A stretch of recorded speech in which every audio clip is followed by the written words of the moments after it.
Hi, friends. This is your pal Scott Garibay, and today I want to talk about Dungeons and Dragons, and I want to talk about podcasts, and I want to talk about Michael Rosenbaum, and I want to talk about Wendy McClendon Covey, and I want to talk about drawing people out and drawing out the better you, right?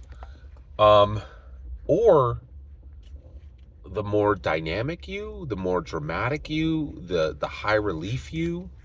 I want to get into this. Okay, let's jump into this. So today we're going to talk about Michael Rosenbaum's podcast. It's called Inside of You. Terrible name. And honestly, I think Michael Rosenbaum, I was about to say he's a terrible person. That's not correct. He's a jerk. Michael Rosenbaum is a jerk. He's just a jerk. He's an incredibly entitled Hollywood jerk. Like, when people are like, oh, are Hollywood celebrities nice? Maybe there's one or two good ones, but generally they're really entitled jerks, right? Like, it's kind of a famous thing. I don't need to explain it to you. People are like, oh, no, I'm too busy to sign an autograph. No pictures, like that, and just like, oh, hey, this room isn't warm, this water isn't room temperature. How dare you hand me this bottled water? It's trash, like just a million, what I'm talking about, right? So Hollywood is famous for just producing entitled jerks, right? And Michael Rosenbaum is one. So one, I listen to his podcast. It's very, very good. Okay.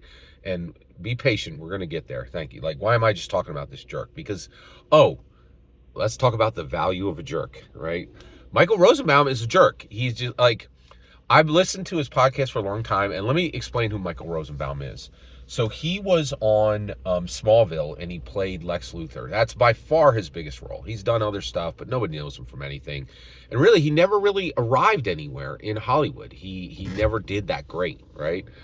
But he has this podcast, and it's rolling. It is at scale, and it is one of these mega podcasts where they are making bank. He gets paid very well by the sponsors, and then it's clear, like, if you get a good solid podcast, you can make millions of dollars. Low millions. I don't think it's over 10. Like, you can make between like 1 and 9 million a year easily, right?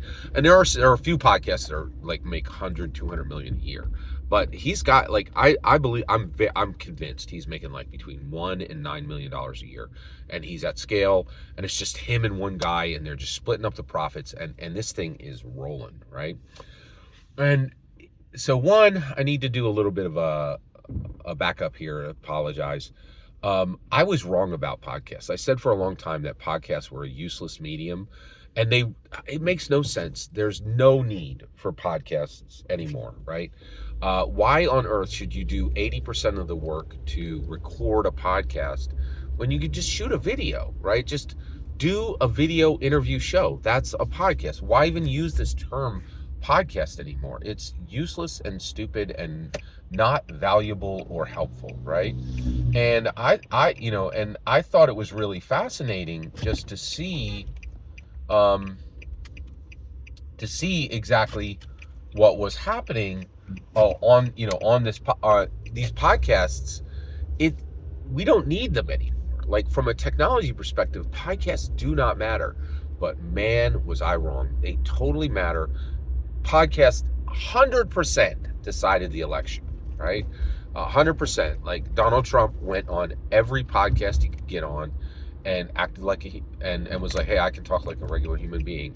Kamala Harris went on one podcast and was so fake and disingenuous that, like, listen to this.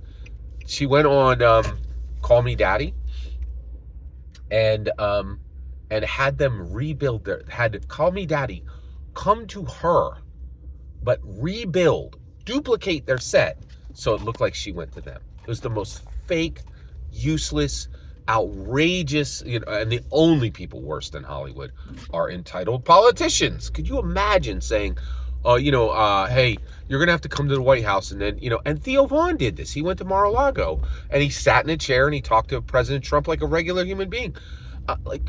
Kamala Harris's team is like, you're going to come to us, and you're going to rebuild your set. Could you imagine the entitled privilege it would take to say, you'll completely rebuild your set so that it looks like we came to you. You're going to incur incredible expense, or we'll even reimburse you, whatever, but it's not about the money. It's about it's about us lying to the, it was astonishing. I couldn't believe it, right? So, but I honestly believe podcasts decided the 2024 election, which is astonishing. I was 100% wrong about podcasts. They are extremely relevant today. So here's the kicker, right? So I was watching Michael Rosenbaum, and I watched many of his interviews, and he got Wendy McClendon Covey on. And I'm watching a show that she's doing right now called St. Denis Medical, right? And she's like, and he's like, oh yeah, this new comedy show. And she's like, yeah, we're doing it. I think it's funny.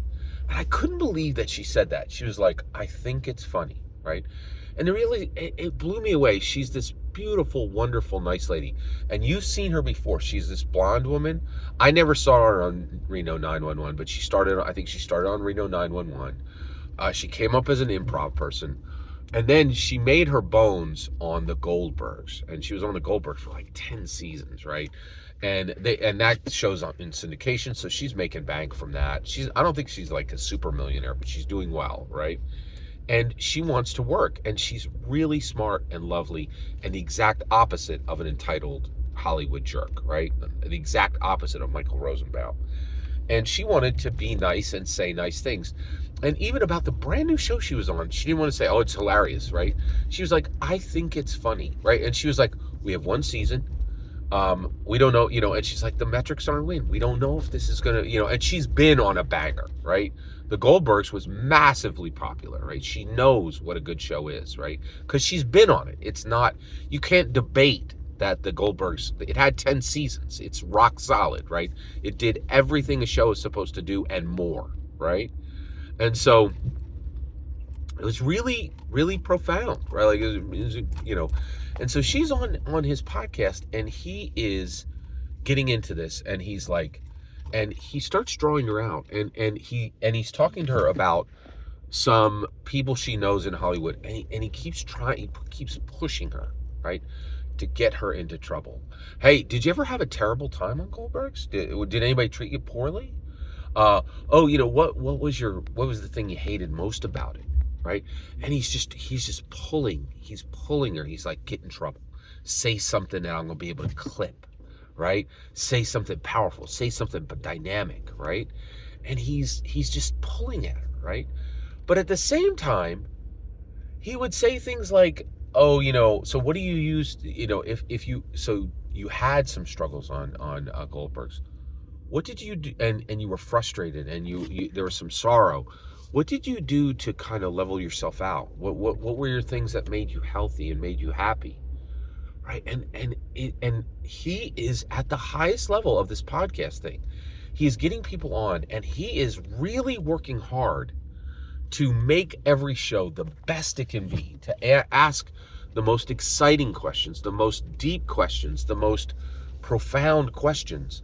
And what I've really been shocked at is he's one of these guys, there's a few of them in podcasts, where they will show you the person, right? And I love Wendy McClendon Covey. I think she's just one of the most brilliant actresses out there, and she seems to be just a really genuine, beautiful person. And he illuminated that, right? She didn't get in trouble. She said nothing but nice things. She displayed that she's humble and kind, but also ambitious and aggressive, right? And he illuminated the best her, right? Even while he was trying to get her to tumble on the rocks, right? To get her to break herself, right? So that he could get views.